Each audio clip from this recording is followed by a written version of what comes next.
Pour terminer, mon père, nous fêtions Saint Dominique Savio le 9 mars. Il est le patron des adolescents. L'actualité de ces derniers jours rapporte des violences entre jeunes Voilà. et entre autres entre bandes rivales.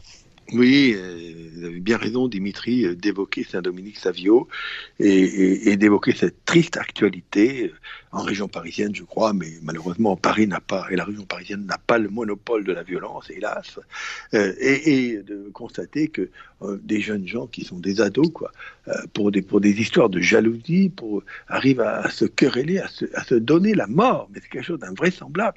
Une jeune fille qui a été tuée, qui a été jetée dans la Seine, qui, je crois, avait 14 ou 15 ans. Alors, Saint-Dominique Savio, que nous fêtions le 9 mars, et finalement est un enfant originaire de la Sardaigne, du royaume de Sardaigne, donc 19e siècle, c'est à l'époque de Saint-Jean Bosco, qui lui est à Turin. C'est l'époque de la révolution industrielle, et Jean Bosco est interrogé par toute cette jeunesse qui vient des campagnes, justement, et qui habite dans les banlieues des grandes villes et qui est pauvre. Et il va, tous les Salésiens qui sont les descendants spirituels de Jean Bosco sont présents dans ces milieux-là aujourd'hui. Et Jean Bosco, on va lui présenter ce jeune homme qui, figurez-vous, fait plusieurs kilomètres par jour, le matin, le midi et le soir, pour aller à l'école, parce qu'il n'y a pas d'école dans son petit village. Ses parents sont modestes, ils ont tout, avec Dominique Savio, ils ont 9 enfants. On est dans les années 1845-1850. Oui, c'était assez courant à l'époque. C'était assez courant à l'époque, voilà. Oui. Et Dominique, on lui dit, mais tu t'embêtes pas tout seul sur la route? Il dit, non, je m'embête pas, j'ai le bon Dieu avec moi. Et Dominique Savio, vous avez raison d'évoquer sa belle personnalité, un petit peu comme Carlo Acutis. Carlo Acutis est mort un peu plus âgé, mais Dominique Savio est mort, il avait 15 ans, 16 ans, quelque chose comme ça. Il est mort très jeune.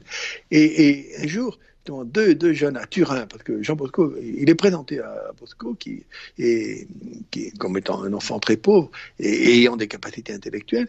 Jean Bosco va le prendre dans son école à Turin, et un jour là, il va assister à une scène où 2 jeunes adolescents s'en veulent à mort, et il va se mettre au milieu d'eux, il va sortir sa croix, son crucifix, et il va leur dire, avant de vous tuer, vous allez me tuer moi. Quelque chose d'assez impressionnant de la part d'un petit garçon. Et je veux dire, le courage. Et cet exemple, je crois, tombe bien aujourd'hui. Nous avons besoin, si on assiste à des scènes comme ça dans la banlieue parisienne, c'est qu'il y a au niveau de l'accompagnement de la jeunesse, au niveau de l'éducation, il y a des manques. Il y a toujours eu de la violence, mais là, je pense qu'on bat des records. Alors, il me semble que le fait que notre société sécularisée ait chassé l'enseignement biblique des écoles, et des 10 commandements, et finalement l'enseignement de l'évangile, à mon avis, je peux me tromper, y est pour quelque chose dans cette violence. Et je pense que nous serions sages, l'éducation nationale serait bien inspirée d'avoir recours à la morale, bien sûr, laïque, si j'ose dire, qui était la morale commune autrefois, mais aussi de faire des références aux morales des traditions spirituelles, des traditions religieuses, et notamment la morale chrétienne. Et je pense que ça serait très utile pour une jeunesse qui est désemparée, et qui est livrée à elle-même, et qui n'a pas tout le monde n'a pas la chance d'avoir des parents qui s'occupent de soi. Tout le monde n'a pas la chance d'avoir des parents qui se préoccupent de la scolarisation de leurs enfants et qui les accompagnent. C'est une minorité, on le sait bien. Et par conséquent, la mission de l'école est encore plus importante qu'elle n'était autrefois, et la mission des éducateurs.